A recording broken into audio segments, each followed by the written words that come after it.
Dans le film Slumdog Millionnaire, Jamal Malik, un enfant des bidonvilles de Mumbai, connaît un destin hors du commun et une ascension extraordinaire.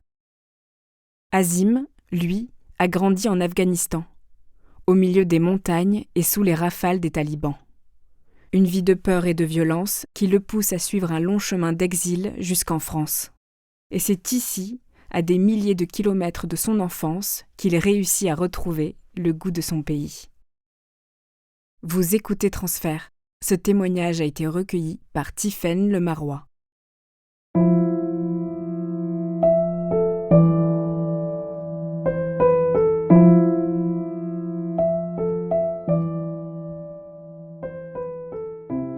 Je suis né le 2 janvier 1994 dans mon petit village à Ghazni. Ça se situe en Afghanistan, dans une petite vallée dans les montagnes afghanes. Je fais partie des Hazaras, donc on représente 10 à 15% des populations de l'Afghanistan. Et nous sommes de natifs de l'Afghanistan. À la base, il y a plusieurs histoires. On ne sait pas exactement d'où nous sortons. L'ethnie Hazara est un petit peu persécutée en Afghanistan depuis toujours, et surtout récemment, et pendant la période des talibans, parce que nous sommes un petit peu différents. Donc déjà physiquement, on fait un petit peu asiatique, et en termes de religion, tout ça, on est un petit peu différent. À la base, les Hazaras, ce sont des bouddhistes de l'Afghanistan, et apparemment, nous étions des moines. Ma région d'où je viens, c'était le centre culturel de monde bouddhiste à l'époque de la route de la soie. Tout le monde passait par là, et du coup, quand l'arrivée de la région musulmane, tout le monde était obligé, comme partout, justement, de se convertir à la religion musulmane. Les Hazaras, déjà, c'est plus modéré en termes de religion, tout ça. Même en termes de voile, tout ça, c'est une petite voile colorée, un petit peu comme les châles indiennes, tout ça, avec plein de fleurs, tout ça. Donc, c'est pas le truc sombre ou les burqas qui mettent toutes les autres afghanes. Et on est un petit peu physiquement comme les Tibétains. On est persécuté par rapport à notre physique parce qu'on fait asiatique. On n'a pas le droit, en Afghanistan, nous et les Hazaras, d'ouvrir une boutique, d'avoir des commerces, avoir un poste dans le gouvernement, être même un policier. Donc, vraiment, on a le droit juste de faire des tâches, on va dire, que personne ne voulait faire. Mon père avait fait ses études pendant l'occupation RSS en Afghanistan. Mon père donne des cours à des filles et des garçons dans la même pièce. C'est pas des cours religieux, c'est des cours plutôt d'histoire, de géographie, des cours classiques, des cours clandestins. Les talibans n'autorisent pas de mélange d'éducation entre les filles et les garçons. Et du coup, nous, on vit toujours dans la peur. Surtout que les talibans, ils descendent régulièrement dans mon village. Parfois, il y a quelqu'un qui balance des personnes, qui a des armes. Et nous, on vit toujours dans la peur dans le village. Par exemple, mon père qui donne des cours aux filles et aux garçons, ou autre chose. Les hommes à partir de 15 ans ou 10 ans jusqu'à 45 ans, à chaque fois, fuient, se cachent dans des montagnes parce qu'à tout moment, ils pourront tirer dessus, tuer. Parce que le but des talibans, c'est d'éliminer les Hazaras. Et les seuls qui restent dans les villages, c'est nous, les enfants, les femmes et les vieillards qui ne peuvent pas bouger. Sinon, le reste, à chaque descente des talibans, monte dans des montagnes pour se cacher, pour fuir. Tout le monde vit dans l'angoisse et puis dans la peur. Dans mon village où je vis, c'est bordé par des montagnes, dans une vallée avec un petit peu de verdure, des montagnes très très hautes. Donc pour moi, ces montagnes-là, c'est comme une protection. Je me sens protégé dans cette vallée, je me sens apaisé. Ces montagnes qui sont immenses, pour moi, c'est une sorte c'est comme si c'était les murs de ma maison qui me protègent, qui seront toujours là aussi. Je suis tout le temps dehors avec mes amis. Mes jouets, c'est des pierres, c'est des bouts de bâton. On court dans les montagnes, on surveille en même temps les agneaux, on court dans des champs. Puis en même temps, on a peur de se faire tuer par des talibans. Dans mon village, comme tous les enfants, on prend assez tôt des responsabilités parce qu'on n'a pas d'autres occupations et surtout on n'a pas d'autres choix. On aide nos parents dans les champs, on va sortir les animaux. très très tôt, on commence à travailler. On travaille tous les jours avec nos parents. Dès qu'on a la capacité de soulever quelque chose, pouvoir travailler, marcher, on le fait. Parce que ça fait partie de l'organisation aussi de la société. En 2004, j'ai 11 ans. Les talibans sont descendus, comme d'habitude, dans mon village. Une personne avait dénoncé mon père. Le but, c'était vraiment de détruire le village. Et ils sont descendus pour mettre feu à notre maison, pour mettre des grenades balancées dans nos maisons, etc. À ce moment précis, je me réveille, je vois qu'il n'y a plus de toit, avec plein de débris, des poussières. Mon premier réflexe, c'est de toucher mon corps, ma tête en premier pour voir est-ce que j'ai bien ma tête? Est-ce que je suis pas blessé? Je vois que je suis pas blessé, je suis super content. Je me dis waouh, je suis vivant, vraiment je suis heureux. Je me lève la tête, je vois ma jambe gauche, je vois les deux os qui sortent, tout blanc, coupés. Je tombe dans le pomme. Ça m'a fait un choc. Je me réveille quelques heures plus tard avec des gens de ma famille, de village autour de moi qui pleurent, tout le monde est inquiet. Et ensuite, ma famille organise de me ramener à l'hôpital. Ma jambe est enrobée dans des draps ou une écharpe. Plusieurs personnes de village décédées et puis beaucoup de blessés. Les gens de ma village trouvent une voiture pour nous ramener à l'hôpital le plus proche, à 2 jours de route. Donc, on est tous attachés au siège, blessés, il n'y a pas de place. Ça dure 12 jours, donc là, à chaque fois, de 3 heures, je suis pas conscient. Je me réveille 5 minutes, j'ai mal partout. En plus, il n'y a pas de route, c'est des chemins. Et il y a un moment, je me vois dans la voiture, de là-haut, comme si j'étais sur un nuage. Je vois toutes les personnes dans la voiture, que des blessés. Et je me vois aussi ma jambe, comment je suis emballé, comment je suis attaché. Et je me dis que je suis mort. Mais quelque part, je suis content parce que je me dis, waouh, j'ai pas mal. Je suis soulagé. Je suis soulagé. Je vois tous ces parcours un petit peu qu'on raconte dans la religion musulmane. Je vois le paradis, je vois l'enfer, je vois vraiment tout. Je me dis, waouh. C'est le lendemain, je me réveille dans l'hôpital. Donc là, de nouveau, je suis super content et je me dis, waouh, c'est bon, je suis sauvé. Je suis dans l'hôpital, donc je me fais opérer parce que les os de ma jambe sont broyés et qu'il y a plein de terre, des cailloux dans ma jambe. Ils m'opèrent pour nettoyer, enlever tous les débris, etc. C'est pendant la période où il y a la guerre entre les Américains et les talibans. Les Américains sont intervenus en Afghanistan, donc c'est en pleine guerre, beaucoup de blessés, il y a les talibans qui se cachent aussi dans l'hôpital, etc. Tout ça. Quelques jours après, j'ai une deuxième opération et je me réveille et je vois qu'à ma droite, il n'y a plus de mur. La chambre d'opération a été bombardée par des Américains en pleine opération. Ils ont fini ou pas l'opération, je sais même pas. Les médecins, tout le monde est parti. Je vois quelques infirmières qui sont là pour des gens qui sont blessés ou tués pendant le bombardement. Je retourne dans ma chambre et recontinue l'opération. Donc, période aussi un petit peu compliquée. J'ai failli aussi repartir encore sous les bombes à ce moment-là. Je suis à l'hôpital pendant 2 mois pour soigner ma jambe parce que c'est une blessure ouverte, cassée, broyée.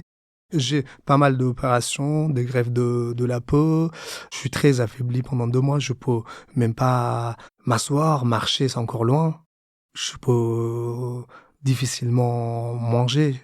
Je mange même pas. Je retourne après 2 mois de l'hôpital dans mon village natal. Il n'y a pas de médecin. Donc le médecin et l'infirmière, c'est ma famille qui me masse ma jambe, qui essaye que je récupère pour m'entraîner à marcher. C'est comme si je suis un enfant qui commence à apprendre à marcher, comme un bébé de 1 an. 2 ans après, j'ai plus mal à ma jambe. Donc quand je commence à marcher avec tout ce que j'ai vécu jusqu'à là, je prends conscience que c'est pas l'endroit où je peux vivre et qui c'est très dangereux et qu'à tout moment les talibans peuvent venir me tuer et ma famille aussi. Donc j'ai décidé de quitter l'Afghanistan.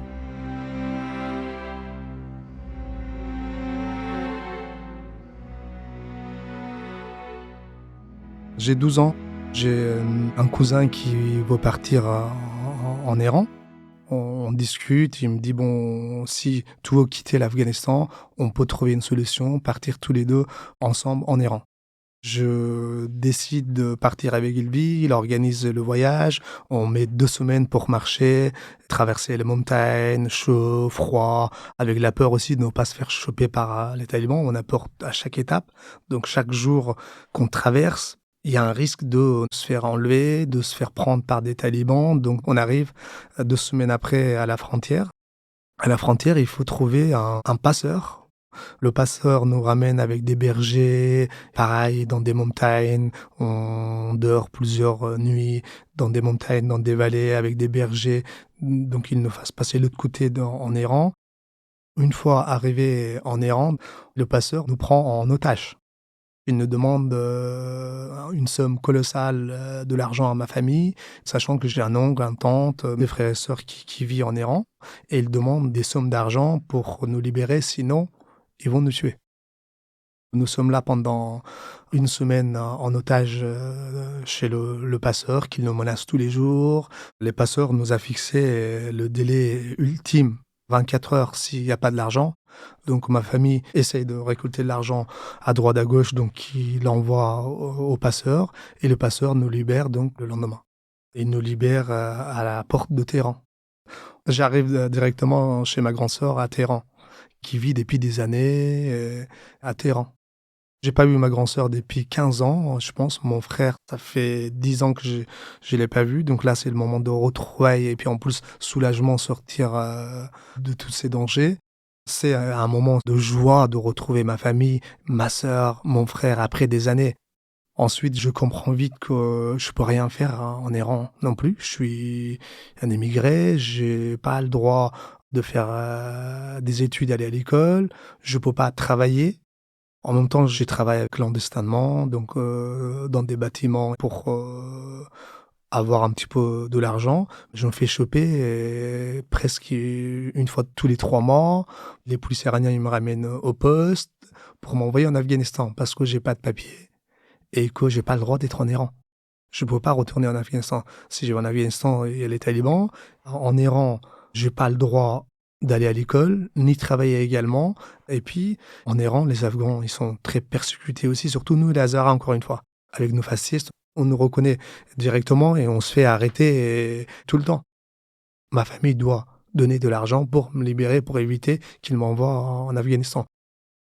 Je travaille dans le bâtiment avec un ami et cet ami, il disparaît le jour le lendemain et il m'appelle 2-3 mois après et il me dit « Je t'appelle de Turquie ». Donc, qu'est-ce que tu fais en Turquie, comment tu es allé, etc. là-bas. Il me raconte, il me dit, si tu veux venir, je te donne le numéro de passeur, tu parles avec Ilvi et tu peux venir en Turquie. Je suis en Turquie, je vais en Europe. Donc, j'appelle ce passeur et avec un autre ami afghan, on donne cette somme-là au passeur. J'ai dit à personne, par contre, à ce moment-là, à ma famille, que je vais partir en Turquie. Personne le sait.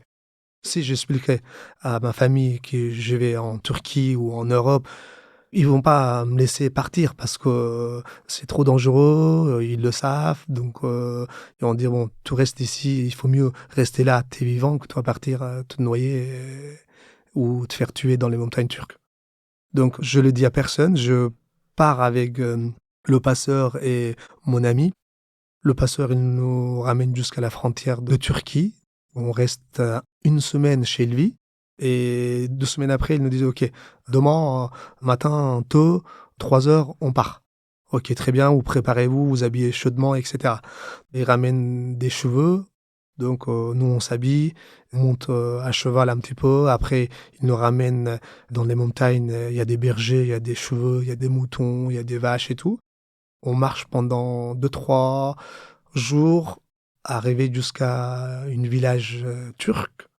Il nous garde quelques jours dans le village turc. Après, 2 camions avec des bergers, marcher. Une nuit, On marche tout au long de montagnes turques et les gardes de frontières, ils nous voient et ils nous tirent dessus. Je vois les balles qui passent à quelques centimètres. On se couche par terre et on fait demi-tour, on change le chemin.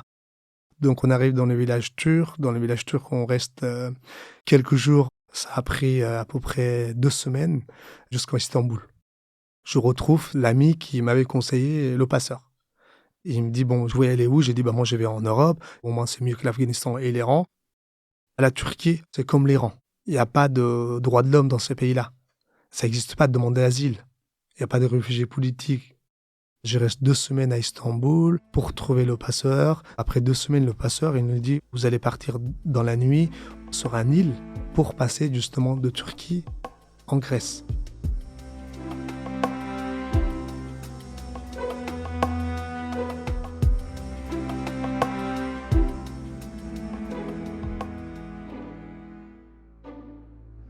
Nous sommes dans une forêt pendant 2-3 jours cachés. Je me fais bouffer par des moustiques, mais je suis gonflé partout. On se fait bouffer toute la nuit. En plus, il n'y a personne. On n'a ni à manger pendant ces 3 jours, rien. Pour boire, il y a la mer, on boit de l'eau salée. Il n'y a rien à manger, on mange des feuilles, des trucs qu'on trouve dans la forêt pendant ces 3 jours. Après 3 jours, le passeur, ils disent, bon, dans la nuit, vous allez partir. Dans la nuit, il y a un bateau gonflable qui arrive avec un petit moteur. Donc nous sommes 32 dans un bateau pour 10 maximum. Le passeur, il nous dit, quand vous arrivez sur l'île grecque, vous déchirez le bateau, parce que si on ne déchire pas le bateau, les polices grecques, ils nous remettent dans le bateau, ils nous envoient vers la Turquie. Il allume le moteur et il explique à une personne, voilà, il faut accélérer, vous allez tout droit, vous voyez les lumières là-bas, là-bas c'est la Grèce. Donc vous allez tout droit. On avance, on arrive en plein milieu, entre les 2 îles, le bateau rempli d'eau, en train de couler. Tout le monde pleure, et là je sens que c'est fini. Cette fois-ci, je me dis, bah, il n'y a pas d'autre solution. Il n'y a personne, il y a des vagues énormes. Le bateau rempli d'eau, on commence à la vider à la main, mais ça sert à rien, parce que derrière, il y a des vagues à 1 mètre qui arrivent. On est trempé, il fait froid, mais je sais même pas comment on arrive sur l'île, petite île grecque. On déchire le bateau, on regarde, une petite île, il n'y a rien. C'est juste une sorte de rocher, en fait. On n'est pas arrivé. Là, on se rend compte qu'on s'est trompé d'île et que l'île où on devait aller, c'est juste après. C'est pas loin, mais c'est juste après. On peut pas aller en nageant non plus parce que c'est trop loin. Sauf que le bateau est déchiré, on ne sait pas quoi faire. On crie, etc. Et on voit un bateau pêcheur qui arrive. Et on explique la situation. Ils disent, bah, montez dans le bateau, je vous ramène sur l'île. On arrive sur l'île, c'est la nuit. Tout le monde, à droite, à gauche, se sépare pour ne pas se faire choper. Le lendemain, on descend sur le port. On voit, bah, des ONG, ils nous ramènent dans des camps réfugiés, sorte de prison. Donc on nous garde une nuit là-bas, on nous enregistre, etc. Et là, on fait le tri entre les mineurs. Là, à ce moment-là, j'ai 15 ans. Moi, je suis jeune mineur, ils m'ont lâché vite. Et ils nous disent, vous prenez ce bateau-là pour aller à Athènes. Je monte avec mon ami, il a le même âge que moi. On arrive à Athènes, on trouve l'endroit où il y a les migrants, etc. Des appartements pour les migrants, on donne 2 € la nuit pour rester. Il y a plein d'autres Afghans d'autres pays. La Grèce, c'est très compliqué pour les migrants. Il y a beaucoup d'immigrants aussi, donc il n'y a pas de travail. Ils ne donnent pas de papier non plus pour les migrants. J'ai besoin de l'argent et à un moment, je me dis, bon, je vais pour 1 semaine ou quelques jours travailler illégalement, non déclaré, on va dire, pour ramasser des fruits. Je ramasse pendant 3 jours, jour et nuit. On est beaucoup, donc on ramasse des clémentines, des pommes, des tonnes, des tonnes, des tonnes. Et ils nous donnent à manger aussi, des petits trucs à manger. Et parfois, ils nous demandent, tu vois, un petit coca, un oasis. Je veux bien, oui, un oasis parce qu'il fait super chaud, ou un coca, frais ou pas, bah oui, bah frais. Et à la fin de 3 jours, bon, bah on fait le compte, on demande, bah, est-ce que vous pouvez faire le compte, combien vous nous donnez? Et ils nous disent, en fait, ok, chacun son tour, parce que moi j'ai mon tour, il me dit, bah tu nous dois 10 €. J'ai dit, bah comment ça se fait, je vous dois 10 €? Parce que j'ai travaillé pendant 3 jours, on n'a même pas dormi jour et nuit, on a ramassé des tonnes. Il me dit, oui, tu as ramassé des tonnes, mais sauf qu'une tonne, c'est peut-être, on te donne 2,50, mais sauf que tu as bu du coca, qui coûte plus cher, et tu as mangé qui coûte plus cher. J'ai dû donner 10 € pour partir. Donc j'ai dit, bon, là, c'est pas possible, je vais pas travailler, et puis en même temps, être redevable à la fin. Je suis parti, je suis revenu à Athènes, j'ai dit, bon, c'est pas possible ici. J'arrive à Athènes, et Athènes, on parle avec des autres migrants, comment il faut passer. Tout le monde dit, il faut y aller sur l'île Patra, qui est vers l'Italie. Je vais là-bas, avec mon pote, je le retrouve. C'est dans une forêt, il y a des camps de réfugiés énormes, des toiles de tente. Et de là, tout le monde essaye de monter dans une camion, dans les bus. C'est le port où l'ensemble des bateaux et les camions vont vers l'Italie. Tout seul, on ne sait pas quoi faire, comment faire. Donc, j'ai payé un passeur un petit peu et il me montre d'où, comment, quoi faire. Ensuite, je fais par jour 5-6 tentatives. Je monte dans les camions, dans les bus, tout ce qui existe qui va dans le bateau. Et à chaque fois, je me fais recaler parce qu'ils contrôlent les polices grecques à la rentrée des bateaux, les camions, tout ça. Ils nous tabassent à chaque fois. Donc voilà, j'ai le droit d'un coup de pied, un coup de matraque. Donc je me trouve à l'hôpital, je ressors, je retente. Donc j'ai fait ça pendant 2 semaines, mais trop fatigué. Pas de douche, tout mange pas, tout dort dans la forêt. Donc fatigué, j'en peux plus. Je retourne à Athènes. Mon ami, entre-temps, il est passé. Il m'appelle, il est à Paris. Donc je me repose dans une sorte de chambre de migrants pendant 1 semaine. Je vais dans des endroits où on distribue des repas, que ce soit un petit compote, une pomme, une clémentine. Après 1 semaine de repos, je reviens sur l'île, je retente cette fois-ci. Donc je suis déterminé, absolument, je ne peux pas rester, il faut que je passe. Le pasteur, il me montre, il me dit, le bus de touristes que tu vois, en dessous, à côté du moteur, si tu rentres là-bas, personne ne peut te trouver. Tu peux passer, c'est sûr. Je suis déterminé, je rentre sous le bus, je trouve ce trou-là, je m'installe comme ça, le bus va dans le bateau, je vois le gars qui contrôle avec le chien. Il vient sous le bus, il me regarde, je le regarde, il me dit rien. Moi, je commence à descendre. J'ai dit, bon, il m'a trouvé. Il me fait un signe, t'inquiète. Je reste, le bus rentre dans le bateau, dans le parking de bateau, le bateau commence à partir, je sors sous le bus, je suis noir, je suis le graisse de moteur de bus, et je vois un robinet, il y a de l'eau, je bois, j'ai dors dans le bateau par terre, et toute la nuit, le bateau avance, donc je vois le jour commence à se lever, donc le bateau arrive quelque part. J'ai aucune idée où je suis, vers où je vais aller. Apparemment, c'est vers l'Italie. Le bateau s'arrête. Je re-rentre à ma place pour qu'il ne me retrouve pas. Le bus, il sort. Feu rouge. Je sors, je descends. Je suis à quelques centimètres, que le bus me roule dessus. Il y a des champs de l'autre côté. Je saute dans le champ. Je vois plein de pommes, raisins, en plein septembre. Je mange de pommes, de raisins, tout ça. Et je m'endors dans le champ. Je m'endors. Je ne sais pas combien de temps après, 12 heures, 3 heures. Je me réveille. Je commence à marcher. À côté, il y a la mer, donc je me lave. Je change mes vêtements parce que j'avais mon sac à dos, d'autres vêtements propres. Et je trouve un rail de train. Je suis jusqu'à arriver à un arrêt de train et je rencontre un Afghan. C'est lui qui vient vers moi. Il me dit, tu viens d'arriver? Et il me dit, tu veux venir chez moi quelques jours, te reposer, manger, ou tu veux partir, je te prends un billet. À tout prix, je veux avancer. J'ai dit, c'est gentil, en fait, j'ai juste besoin que tu me prends juste le billet pour Rome. Je monte dans le train, j'arrive à Rome, je reste 2 jours. Je prends le billet pour direction Paris. Ça fait 2 mois que je suis parti de l'Iran à ce moment-là. J'ai 15 ans et j'arrive à Paris. J'ai des taxis. Bon, je vais aller à Parc Gare de l'Est, il me fait 3 tours, il me prend mon argent, il me redescend au même endroit, donc je me rends compte qu'en fait, j'étais déjà à Gare de l'Est. Je retrouve mon ami, je me dis, waouh, à Paris quand même. On se retrouve, les retrouvailles, c'est déjà incroyable parce que tout ce qu'on a traversé tous les deux, on crée des liens plus forts que jamais. Se retrouver, après tout ça, c'est des sensations qu'il faut les vivre, quoi. On est super content, soulagé. Je suis heureux, quoi. Je suis arrivé. On va manger, on discute un petit peu de nos chemins, on parle, et puis après, on dort dans le parc, mais on est content. C'est pas grave, on est arrivé.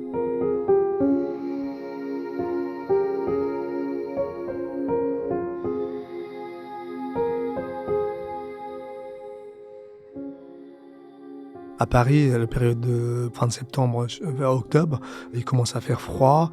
Donc là, des nuits entières, je marche toute la nuit. Attends 10 minutes dans un cabine téléphonique, ensuite dans un arrêt de bus, dans le parc, le temps de trouver un endroit où dormir. On va trouver l'association France Terre l'Asile parce que nous sommes mineurs pour trouver peut-être un endroit où dormir. Ils nous donnent des chambres pour 2-3 personnes dans des vieux hôtels parisiens. Donc ils nous donnent des chambres et puis ensuite, ticket restaurant 4 € à l'époque pour manger par jour. On peut manger un kebab par jour. Et puis aussi dans le bureau de France Terre l'Asile pour les mineurs, il y a un endroit où pendant toute la journée, il y avait des cours pour les migrants, le français basique, etc.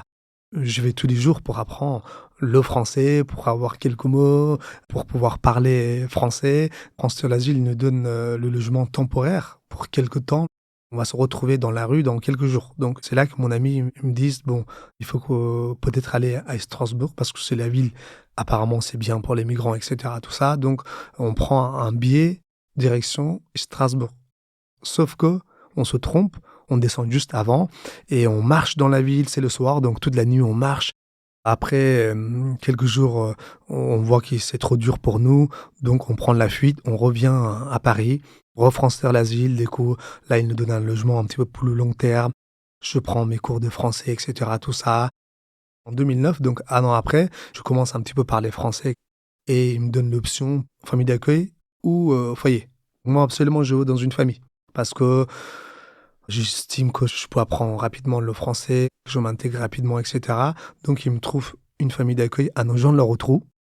Je visite la famille d'accueil et puis ils me placent chez la famille dans le Perche. Là, c'est un changement total. Dans ma famille d'accueil, ils ont une fille, leur propre fille, et 2 autres enfants d'accueil. Quand j'arrive dans la famille, mes habitudes ils changent parce que à Paris, j'étais libre, je sors, je rentre quand je veux, etc. Sauf que là, je me retrouve dans une famille française avec leurs règles de vie et tout ce qui va avec, en plein campagne, avec des animaux. Il y a pas mal des chiens, des chats, des ânes, des chevaux. Je dois respecter aussi l'art de la vie et aussi les règles de la famille. Au début, pour moi, c'est compliqué. En plus, je comprends pas non plus le français. Je me retrouve à manger des choses que j'ai jamais mangées, comme la cuisine française à la maison, quoi. Des steaks, pour moi, c'est des viandes crues, saignants, etc. Des haricots verts à l'eau, des pâtes, des riz. Donc, chez moi, on mange épicé. Moi, toute ma vie, j'ai mangé des choses épicées, cuisinées différemment.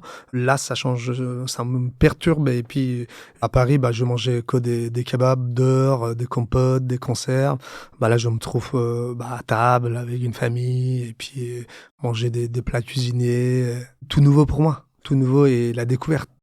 Ce qui est génial, les enfants, on est tous le même âge. Leurs filles, on est très complices.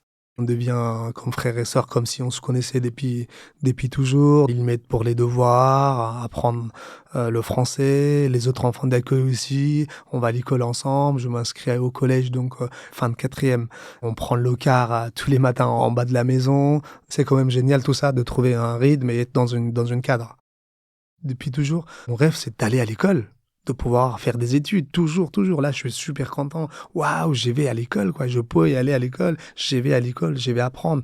J'ai travaillé beaucoup, énormément, déjà, à apprendre la langue. Plus, j'ai pas, jusqu'à ici, fait des études même dans ma langue. Donc là, je dois rattraper tous mes retards. En 4e, en plus, déjà que c'est compliqué. Et en plus, la langue, et en plus, les restes. Donc, je fais que travailler, je rentre à 17h, de 17h jusqu'à 23h minuit, j'apprends mes cours tous les soirs par cœur. Tout ce que j'ai vu au collège, le soir, je recopie 2 à 3 fois l'ensemble de mes cours pour apprendre à écrire, pour apprendre à lire et prononcer. Donc ça, c'était mes quotidiens pendant tout le temps. Je rentre, je travaille le week-end, même chose, pour apprendre aussi le français et puis ne pas être en retard dans mes cours. Je suis pris en charge par l'ASE, l'aide sociale à l'enfance, donc comme je suis mineur, je suis protégé. Je peux m'inscrire à l'école, je peux aller à l'école, tout ça, mais par contre, tout ce qui est officiel, voyage scolaire à l'étranger ou autre, je peux pas parce que j'ai quand même pas de papier. Je peux pas sortir de la France ou faire des choses officielles. C'était pas sûr déjà pouvoir passer le brevet parce que c'est un diplôme qui est officiel, mais sauf que moi je suis pas encore régularisé. J'ai pas de papier. Le collège trouve le solution pour que je puisse m'inscrire aux examens. J'ai mon brevet à 15 avec une mention bien. Je suis super content parce que j'ai mon premier diplôme en France et de ma vie. Et quelque part, en plus, c'était mon rêve de pouvoir faire des études, avoir des diplômes. Bah là, ça m'a, waouh, j'ai mon brevet. J'ai des amis dans ma classe, français, n'ont pas vu leur brevet. Et moi, avec toute la difficulté, c'est quelque chose d'incroyable pour moi. Et moi, mon rêve, c'est de devenir pilote d'avion. Donc, je parle à ma famille d'accueil, on fait des recherches. Vers Versailles, apparemment, il y a une école, mais sauf que on doit la faire en apprentissage. On envoie mon dossier, ils refusent parce que j'ai pas de papier, je suis afghan dans un aéroport. C'est pas possible. Et je cuisine à la maison, tout le temps, mes amis, ma famille me disent «Ouah, tu cuisines super bien». Et là, ils m'ont dit «Bon, bah pourquoi tu veux pas faire de la cuisine alors?» Je me suis dit «Allez, pourquoi pas?» On cherche des écoles et on trouve une école de cuisine à Tours, donc à 2 heures de Nogent-le-Rotrou. On envoie mon dossier, je suis accepté, je rentre en bac pro cuisine. J'ai mon BEP d'abord de cuisine, ensuite j'ai mon bac, j'ai des super notes. Ça pour moi c'était le plus grand rêve de ma vie. Donc je commence à travailler dans la restauration les soirs, les week-ends, tout le temps. En même temps, je me dis je m'arrête pas là, je continue mes études. Je m'inscris à un BTS à Bourges, BTS art culinaire, art de la table. Pareil à Bourges, je trouve un appart Crous, je rencontre Melvin qui devient mon meilleur ami, on fait nos stages ensemble et puis ensuite j'ai mon BTS avec des mentions très bien. À chaque fois dans chaque endroit où j'ai fait mon stage, où je travaille, tout le monde va me garder. Ouais, je sais où tu veux travailler, bah on te propose un CDI et moi j'ai soif d'apprendre, d'aller plus loin. Je dis bon, qu'est-ce qu'il y a après ça? Licence. Je m'inscris. J'envoie mon dossier pour une licence de reprise, création d'entreprise, toujours dans l'hôtellerie-restauration. Et pareil, j'ai ma licence avec mention très bien, etc. Quand je cuisine, j'oublie tout. C'est quelque chose qui me plaît. Je vois pas le temps passer. Je suis à fond. Ça me permet de m'exprimer, de m'évader, le partage, ma sensibilité. La cuisine, c'est quelque chose de très intime qui permet de s'exprimer. On développe nos 5 sens, le toucher, les couleurs, l'odeur, le saveur, comme une sorte de thérapie. J'active et je développe et je garde éveillé mes 5 sens. Et en plus, j'aime partager et j'aime les gens et c'est pour ça que j'ai choisi la cuisine.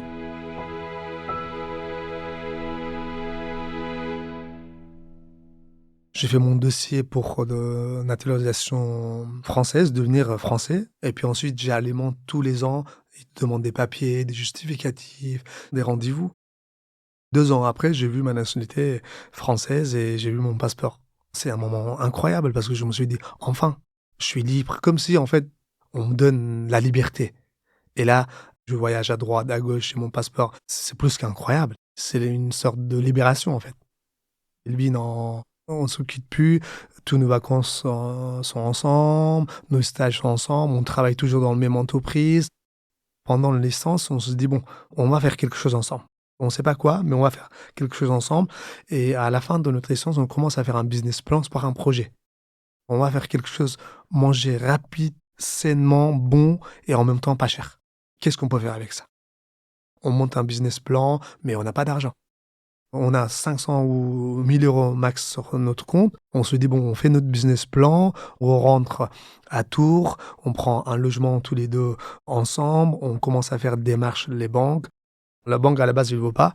Donc, on fait un crowdfunding, un financement participatif pour raconter notre histoire, notre projet. En premier, c'est nos proches qui commencent à nous donner, mettre sur le crowdfunding 10 euros, 20 euros, et les gens qui ne nous connaissent pas parce que notre histoire leur touche, peut-être, notre projet leur parle aussi. Et avec ça, on recommence à avoir les banques et on va avoir un banquier qui est convaincu. Ils nous disent, bon, vous avez vendu déjà votre projet à vos clients, je suis OK pour vous suivre. Si vous avez récolté avec rien ça, bah, vous savez vendre votre projet, donc je suis partant. On fait notre restaurant, on commence à la base faire nos recettes, tout ça chez nous dans nos petits appartements. On crée une page Instagram, Facebook, tout ça. On n'a pas encore le local, tout ça, mais pour nous, l'entreprise s'appelle Ball Roll. Nos recettes, c'est ça, on partage déjà, on a des abonnés. C'est super, vous avez votre projet, vous allez ouvrir votre restaurant, c'est où, etc. Tout ça, aucune idée. Mais dans nos têtes, c'est déjà clair, on a déjà notre restaurant. On l'ouvre notre restaurant en 2018, Ball Roll. Manger dans des bols, sainement et équilibré, rapide. Donc, gros succès. Il y a la côte tous les jours, donc ça marche super bien. On calcule les valeurs énergétiques, protéines, glucides, lipides, tout ça. Vraiment quelque chose d'équilibré, en même temps bon, parce que nous sommes des cuisiniers. À la base, c'est notre métier. Et puis, on mélange les ingrédients cuits, crus, chaud, froid, salé, sucré, tout ça, soit dans un bol, soit dans une galette de maison, dans une wrap. C'est pour ça qu'on l'appelle Ball Roll. Donc Ball Roll en 2018, ensuite on crée un concept de burger, Balzac Burger, ensuite on lance un projet manger.com pendant le Covid, tout ça distribué au niveau national des repas dans des barquettes partout en France. Donc on fait, allez, 2 projets par an presque. C'est mon rêve d'ouvrir un restaurant afghan. En 2023, donc j'ouvre mon premier restaurant afghan. Ensuite j'ouvre un deuxième restaurant afghan à Tours, et puis un troisième à Grenoble. Donc actuellement, j'ai 3 restaurants afghans. Et aujourd'hui, dans mes restaurants, je prends les recettes de ma grand-mère ou de ma mère, mais vraiment les recettes traditionnelles, parfois presque perdues, pour la mettre à jour le plus authentiquement possible, et en même temps en mode gastronomique, avec la petite touche, on va dire, à la française, tout ce qui est dressage, etc., et la présentation. Le plat phare de l'Afghanistan, c'est un plat qui s'appelle Kabouli Palau. C'est le plat emblématique traditionnel de l'Afghanistan qui est préparé à base de riz safrané, avec du cardamome, des petits baies rouges, des petits légumes de saison. On peut les faire avec le bœuf mijoté, l'agneau, au poulet. Traditionnellement, c'est servi dans des petites cocottes artisanales avec une petite baie qui va sublimer le tout. On a aussi des super entrées, le ravioli afghan, le mantou, avec des petites sauces de lentilles, des épices afghanes, de safran, des petites sauces au yaourt et des pickles, etc. Et en dessert, on a d'excellents desserts typiques qu'on n'a pas l'habitude de manger en France, comme le firni, par exemple, notre dessert emblématique à base de 10 épices. C'est comme une infusion, mais en dessert comme un panna cotta, très bon pour la digestion et en même temps une explosion de saveurs. Et puis, bon pour la santé, sans sucre ajouté, etc. Donc, j'ai des plats typiques et exceptionnels, pas connus et reconnus en France. J'ai un riz qui vient directement de l'Afghanistan, dans la région où on produit un petit peu de riz, qui est très fin, parfumé, et surtout la cuisson de riz chez nous, c'est plus qu'une religion. En fait, il faut qu'il soit cuit à basse température, à la vapeur, avec des petites épices bien dosées et très longtemps. Moi, je suis gourmand, j'aime tous les plats, mais principalement, ce que j'apprécie dans la cuisine française et que je m'inspire aussi toujours, c'est les sauces. Parce que en France, c'est les sauces qui donnent les goûts au plat. Moi, aujourd'hui, même dans la cuisine afghane, je m'inspire ça. Comme chez nous, il n'y a pas de beurre et de crème, la cuisine française, les sauces, surtout principalement, sont à base de beurre et de crème. Et moi, je vais remplacer tout ça par les végétales. Mais je m'inspire quand même des sauces françaises pour mes recettes afghanes, pour le sublimer encore plus. Tous mes restaurants, en fait, pour moi, avant tout, c'est un lieu de m'exprimer et être en harmonie et en cohérence avec ma vie et moi-même. Donc, les recettes, c'est un bout de chez moi. Ensuite, les subtilités françaises, parce que j'ai quand même grandi une partie de ma vie en France. J'essaye de m'inspirer jusqu'à mes personnels. Par exemple, j'embauche tout le monde, mais principalement des gens qui ont une histoire comme la mienne, les migrants. qu'ils ont fait ce parcours comme moi et je sais à quel point c'est compliqué, c'est difficile en arrivant aussi. Aujourd'hui, moi, principalement, mes employés, ce sont des migrants. J'essaye de l'apprendre le français, leur donner leur chance et puis je sais aussi à quel point ils ont la capacité, ils sont capables de tout faire parce qu'ils ont tout ce qu'ils ont traversé. C'est tout ça qui me donne aussi aujourd'hui l'énergie et ma motivation pour avancer, pour me lever tous les jours et aussi pour leur guider, pour l'apporter ce que je peux aujourd'hui à mon auteur en fait. Ils ont des histoires incroyables, mais c'est vrai qu'ils ne veulent pas la raconter au premier abord. Et puis moi, je sais aussi que je ne veux pas leur demander. Mais petit à petit, je découvre toujours leur talent, leur histoire, leur passé. Tout est unique, différent et incroyable.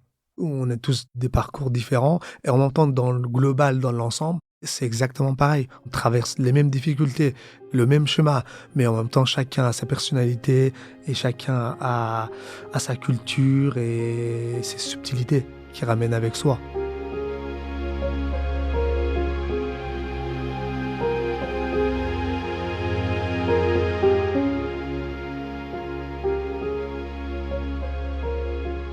Aujourd'hui, mes restaurants, c'est un petit peu ma vie, ma fierté.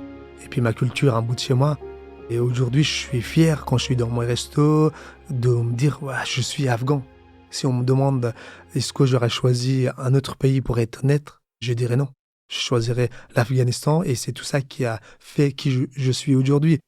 Et j'essaye de mettre des côtés positifs, les bonnes choses, parce que nous sommes à la base de Perse, une civilisation, c'est vieux comme le monde, et on a une culture, tradition, gastronomique. Moi, ce qui m'intéresse, ce que j'aime, c'est de mettre tout ça en avant et de montrer une autre image de l'Afghanistan. C'est pas juste la guerre, c'est pas juste les talibans, ce qui est détruit par les talibans, la culture et tous les restes, mais il y a d'autres choses aussi. Moi, à mon hauteur, à mon échelle aujourd'hui en France, j'essaye de mettre tout ça en avant.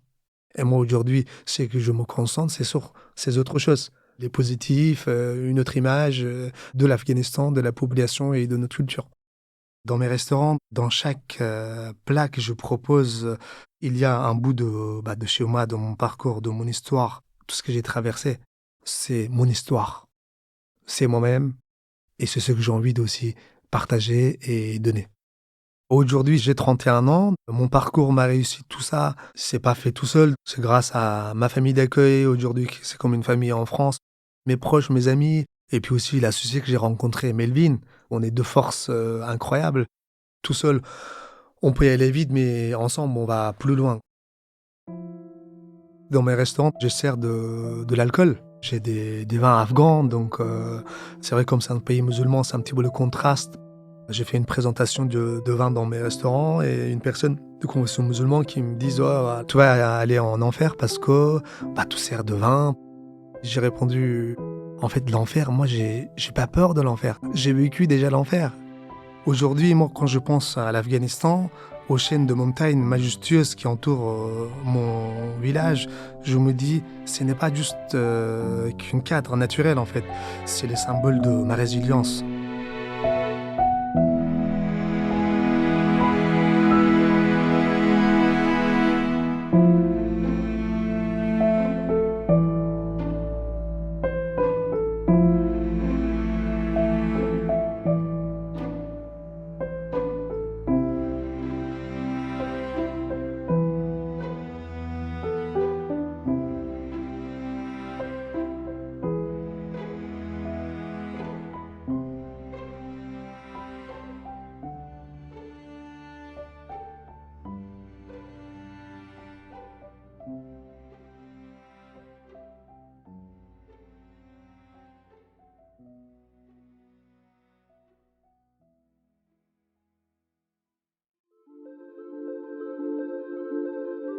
Vous venez d'écouter Transfert. Ce témoignage a été recueilli par Tiffaine Lemarois. Transfert est un podcast produit par Slate. Direction et production éditoriale, Sarah Koskiewicz et Benjamin Septem-Ours. Chargé de production, Astrid Verdun. Chargé de post-production, Mona Delahaye. Prise de son, Johanna Lalonde. Musique originale, Arnaud Denzler. L'introduction a été écrite par Sarah Koskiewicz et Benjamin Septem-Ours. Elle est lue par Aurélie Rodriguez. Retrouvez Transfert tous les jeudis sur slate.fr et sur votre application d'écoute préférée. Découvrez aussi Transfert Club, l'offre premium de Transfert. 3 fois par mois, Transfert donne accès à du contenu exclusif, des histoires inédites et les coulisses de vos épisodes préférés. Pour vous abonner, c'est simple, rendez-vous sur slate.fr/transfertclub. Vous pouvez aussi vous abonner à notre newsletter, notre compte Instagram et rejoindre le Discord de Transfert. Toutes les informations nécessaires sont disponibles dans la description de l'épisode. Pour proposer une histoire, vous pouvez nous envoyer un mail à l'adresse transfert@slate.fr.